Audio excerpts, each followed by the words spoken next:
Hola mis queridos titanes, sean bienvenidos una vez más a su canal Matt Thanos Julio. El día de hoy hablaremos sobre la clasificación de los ángulos. Como podemos ver, la clasificación de los ángulos va a ser de acuerdo a su medida, a sus características y a su posición.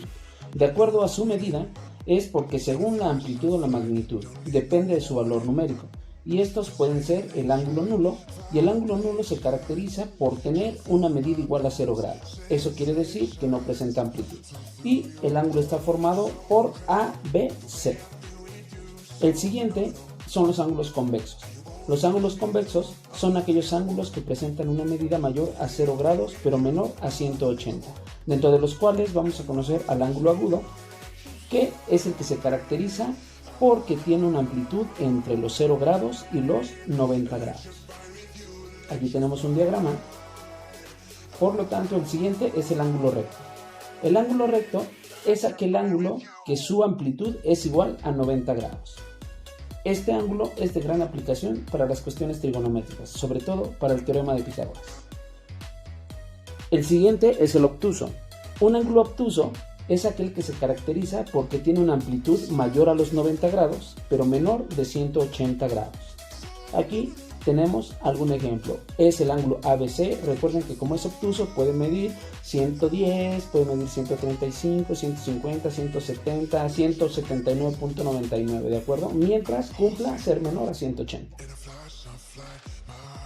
Posteriormente continuamos con los ángulos llanos. El ángulo llano presenta una medida igual a 180 grados.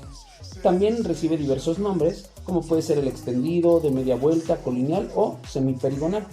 Es muy parecido al ángulo nulo, solamente que esta vez sí presenta una amplitud de 180 grados. Del llano siguen los cóncavos. Los ángulos cóncavos son aquellos ángulos que están destacando porque tienen una medida mayor a 180 grados, pero menores a 370. También reciben el nombre de ángulos entrantes. Y aquí tenemos un ejemplo. Si yo tengo un ángulo de 270 grados, es un ángulo entrante o un ángulo cóncavo. El perigonal. El perigonal es un ángulo que tiene una amplitud exactamente de 360 grados. También se le conoce como ángulo de vuelta completa. También es muy parecido al extendido, solamente que esta vez toda la amplitud da la vuelta completa. Esa es la razón del nombre del ángulo. Estos que acabamos de ver son los ángulos de acuerdo a su medida. Ahora vamos de acuerdo a sus características. De acuerdo a las características es por los rasgos que lo identifican. Y son los complementarios. Y esos ángulos complementarios es cuando la sumatoria de dos ángulos forman un ángulo recto. Es decir, la sumatoria es igual a 90 grados. En esta imagen podemos ver que el ángulo ABC se suma con el ángulo CBD y precisamente forman un ángulo recto. Entonces, el ángulo complementario son dos ángulos que sumados nos dan 90 grados. Los siguientes son los suplementarios. Los ángulos suplementarios también tienen que ver con una sumatoria, pero esta vez los dos ángulos deben de sumar 180 grados, o sea, deben de dar un ángulo llano. El ángulo ABC, de acuerdo, más el ángulo CBD van a dar 180 grados. Finalmente están los conjugados. Los ángulos conjugados son dos ángulos que sumados forman un ángulo perigonal. Eso quiere decir que nos van a dar 360 grados. Yo voy a sumar ABD más DB y A. Y así voy a obtener el ángulo perigonal. Posteriormente vamos con los ángulos de acuerdo a su posición. Esta es por la forma en la que se encuentran los ángulos.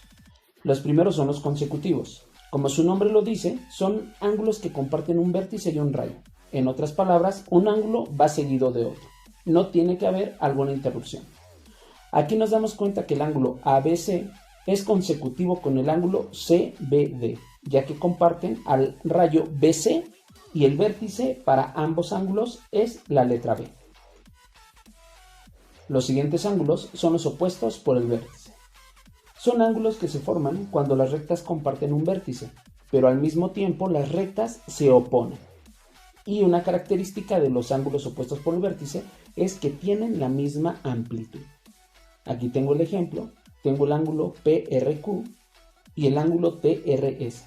Comparten al vértice R, pero si se dan cuenta, la recta QR es opuesta a la recta TR.